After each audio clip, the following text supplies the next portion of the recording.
সুপ্রিয় দর্শক, আজকে আমি একটি ভিন্ন স্বাদের রেসিপি নিয়ে আপনাদের সামনে হাজির হয়েছি। আজকের রেসিপি হলো ক্যারামেল পায়েস। চলুন তাহলে রেসিপিটি দেখা যাক। ক্যারামেল পায়েস তৈরি করার জন্য প্রথমে আমি কড়াইতে 1.5 লিটারের মতো দুধ নিয়ে নিয়েছি। দুধটা একটু বেশি পরিমাণে নেবেন।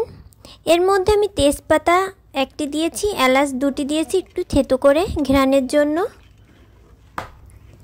এরপর নাড়তে হবে, পাশে যেন লেগে না যায় সেদিকে ভালোভাবে খেয়াল রেখে নেড়েচেড়ে দিতে হবে একটু পরপর।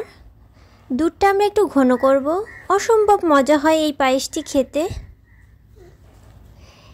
এরপর একটু দুধ আমি অন্য একটি বাটিতে তুলে রাখছি।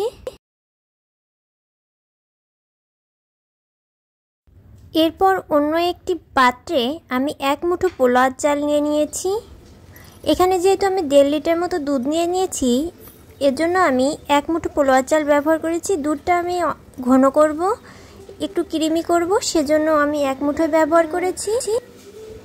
এভাবে পায়েস রান্না করলে অসম্ভব মজা হবে পায়েসে, এবং জিভে জল আসার মতো একটি পায়েস তৈরি হবে।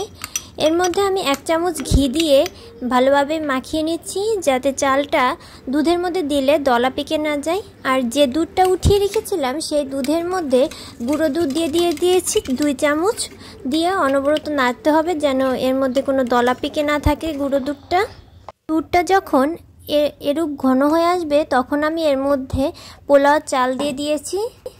পোলাওর চালটা ভালোভাবে নেড়েচেড়ে দিতে হবে। এরপর ক্যারামেল তৈরি করার জন্য 2 চামচ চিনি এবং 1 চামচ জল দিয়েছি। চুলার আঁচটা মৃদু আঁচে রাখতে হবে। আস্তে আস্তে দেখুন এই চিনির কালারটা চেঞ্জ হয়ে যাবে।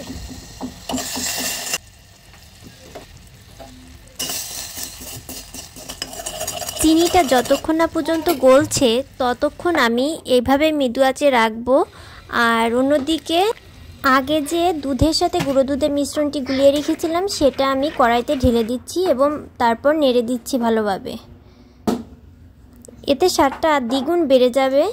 আর অন্যদিকে দেখুন আমার ক্যারামেলের জন্য যে চিনিটা দিয়েছি সেটা গলে যাচ্ছে, এরকম কালার চেঞ্জ হয়ে গিয়েছে। চিনিটা যেন পুড়ে না যায় সেদিকে অবশ্যই খেয়াল রাখবেন। চিনির কালারটা যখন এই পর্যায়ে চলে আসবে তখন জল দিয়ে দিতে হবে। জলটা এভাবে ফুটে আসবে, যখন একটু ঘন হয়ে আসবে তখন আমি গ্যাসটা বন্ধ করে দেব। এর মধ্যে আমি স্বাদটা দ্বিগুণ বাড়ানোর জন্য 1/2 চামচ ঘি দিয়ে দিয়েছি। আর পায়েস তৈরি করার জন্য আমি কড়াইতে চিনি দিয়ে দিয়েছি আমার স্বাদ অনুযায়ী। আপনারা আপনাদের পরিমাণ মতো চিনি দেবেন। ক্যারামেলটা যখন ঠান্ডা হয়ে গিয়েছে আমি কড়াইতে দিয়ে দিয়েছি।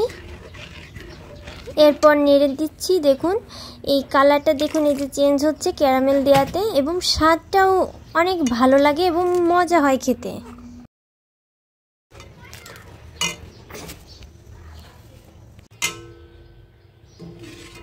দেখুন ঘনত্বটা ঠিক এরকম আসছে।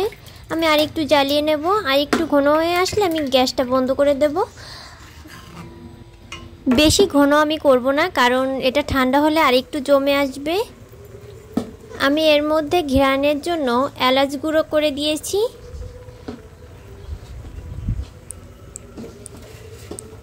এলাচ গুঁড়ো দিয়ে একটু নেড়েচেড়ে আমি ঢেকে রাখবো।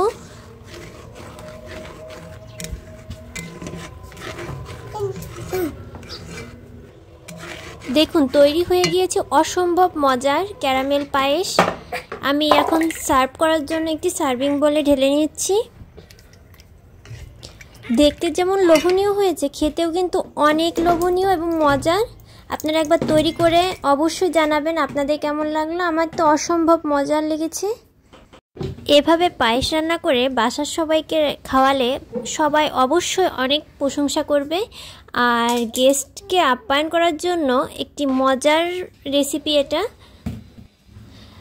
ধন্যবাদ সবাইকে। আমার রেসিপিটি ভালো লাগলে অবশ্যই লাইক, কমেন্ট, শেয়ার করে পাশে থাকবেন।